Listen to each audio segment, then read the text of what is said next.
ప్రభుత్వ లైబ్రరీలో పోటీ పరీక్షల కోసం ప్రిపేర్ అవుతున్న తోటి నిరుద్యోగ యువతకు చేయూతనందిస్తోంది ఫ్రెండ్స్ చారిటబుల్ ట్రస్ట్. జగిత్యాల జిల్లాలో దూర ప్రాంతాల నుంచి చదువుకోవడానికి ప్రభుత్వ లైబ్రరీకి వస్తున్నారు నిరుద్యోగులు. వారి మధ్యాహ్న భోజనానికి ఇబ్బంది పడుతుండటంతో ట్రస్ట్ ఆధ్వర్యంలో ఉచిత భోజనం అందిస్తూ అభినందనలు అందుకుంటున్నారు ట్రస్ట్ సభ్యులు.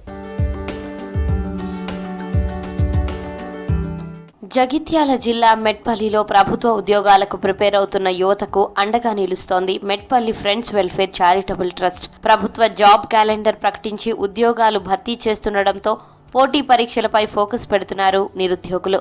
జగిత్యాల జిల్లాలో హైదరాబాద్, కరీంనగర్ లాంటి పట్టణాలకు వెళ్లి కోచింగ్ తీసుకోలేని వారంతా తమకు దగ్గరలో ఉన్న లైబ్రరీల్లో ఎగ్జామ్స్కు ప్రిపేర్ అవుతున్నారు.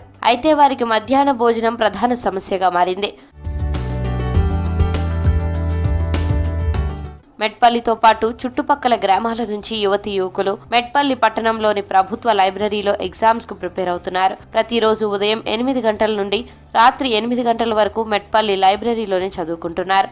కొందరు 10-15 కిలోమీటర్ల దూరం నుంచి లైబ్రరీకి వస్తున్నారు. అలాంటి వారి కోసం లైబ్రరీ దగ్గర భోజన సౌకర్యం కల్పించింది Metpalli friends welfare charitable trust. ప్రతిరోజు మధ్యాహ్నం దాదాపుగా 20 నుంచి 25 మంది నిరుద్యోగులకు ఉచిత భోజనం అందిస్తున్నారు ట్రస్ట్ సభ్యులు. ఇక్కడ దాదాపు ఒక 60 నుంచి 70 మంది రీడింగ్కి వస్తారు.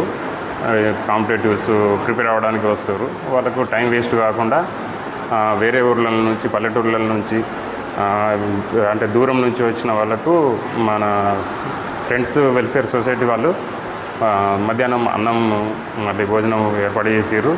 వాళ్ళకు టైం వేస్ట్ కాకుండా మధ్యాహ్నం అటు ఇటు పోవడానికి 1 గంట 2 గంటలు టైం వేస్ట్ కాకుండా వాళ్ళు తినడానికి వీళ్ళు అర్థం చేసుకొని ఫుడ్ ప్రొవైడ్ చేస్తారు. వాళ్ళకు థ్యాంక్స్. నిరుద్యోగులకు లైబ్రరీ దగ్గరే భోజనం అందిస్తే వారికి సమయంతో పాటు డబ్బు ఆదా అవుతుందని తెలిపారు ట్రస్ట్ చైర్మన్ శ్రీనివాస్. నిరుద్యోగులకు సపోర్ట్ చేస్తే వారు పూర్తి స్థాయిలో చదువుపై ఫోకస్ పెడతారని, అందుకే వారికి ఆకలితో ఇబ్బంది పడకుండా భోజనం అందిస్తున్నామని చెప్పారు. పల్లెటూరు నుంచి 8 నుంచి 10-15 కిలోమీటర్లు ట్రావెలింగ్ వచ్చేసరికి టైం చాలా వేస్ట్ అవుతుంది పోయి తినడానికి. అండ్ ఇక్కడ లోకల్ తిందామన్నా డబ్బులు వారికి అన్ఎంప్లాయ్మెంట్ కాబట్టి డబ్బుల పరంగా కూడా చాలా ఇబ్బంది పడుతున్నారు. సో ఈ విషయం తెలుసుకున్న ట్రస్ట్ వారు తెలంగాణ 45 డేస్ నుంచి వాళ్ళకు ప్రతిరోజు అన్నం పంపిస్తున్నాం. ఇంకో విషయం ఏంటంటే గ్రంథాలయాలు కూడా ఈ మధ్యన చాలా మందికి తెలియట్లేదు, దాని కనుమరుగయ్యే స్థితికి వచ్చింది. ఇలాంటి వాళ్ళకి మనం ఎంకరేజ్మెంట్ ఇస్తే గ్రంథాలయంలో ప్రతి books, news paper, general knowledge సంబంధించిన ఎవ్రీథింగ్ ఉంటుంది. దానివల్ల భవిష్యత్ తరాల పిల్లలకు కూడా అక్కడ వెళ్ళి డైలీ ఒక 1 అవర్ స్పెండ్ చేస్తే వాళ్ళకు కూడా జనరల్ నాలెడ్జ్ అన్ని విషయాలు తెలుస్తాయని మా ఒక చిరు ప్రయత్నం. తమ సమస్యను తెలుసుకుని ఫ్రెండ్స్ వెల్ఫేర్ చారిటబుల్ ట్రస్ట్ తమకు సాయం చేస్తోందని తెలిపారు నిరుద్యోగులు. మధ్యాహ్న భోజనం అందించడంతో తాము టెన్షన్ లేకుండా సమయం వృధా కాకుండా పరీక్షలకు ప్రిపేర్ అవుతున్నామని చెప్పారు. తమకు భోజనం అందిస్తున్న ట్రస్ట్ సభ్యులకు, లైబ్రరీలో ఎలాంటి ఇబ్బందులు కలగకుండా చూస్తున్న లైబ్రరీయన్కు కృతజ్ఞతలు తెలిపారు.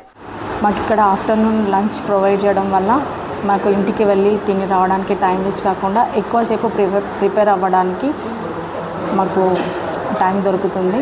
అండ్ మాకు ఎవరైతే ఫుడ్ ప్రొవైడ్ చేస్తున్నారో ఫ్రెండ్స్ చారిటబుల్ ట్రస్ట్ అండ్ మా లైబ్రేరియన్ గారికి and I'm very thankful to them. Friends charitable trust వారు మాకు మధ్యాహ్నం భోజన పథకం కింద ఫుడ్ ప్రొవైడ్ చేయడం జరుగుతుంది. గత 45 రోజుల నుంచి దాదాపుగా 15 to 20 మెంబర్స్ నాన్ లోకల్ వాళ్ళు రోజు వస్తున్నారు మన గవర్నమెంట్ లైబ్రరీ మెట్పల్లికి. సో దీనివల్ల మాకు చాలా టైం సేవ్ అవుతుంది. మాది వేరే ఊరు కాబట్టి ఫ్రెండ్స్ వెల్ఫేర్ గారు వారు మాకు ఫుడ్ స్పాన్సర్ చేస్తున్నారు. మేము కానిస్టేబుల్ ఎస్ఐకి ట్రై చేస్తున్నాం. వీరు డైలీ మాకు రైస్ పెట్టడం వల్ల టైం సరిపోతుంది. నిరుద్యోగులకు ఉచితంగా మధ్యాహ్న భోజనం అందిస్తోన్న ట్రస్ట్ సభ్యులపై ప్రశంసలు కురిపించారు స్థానికులు.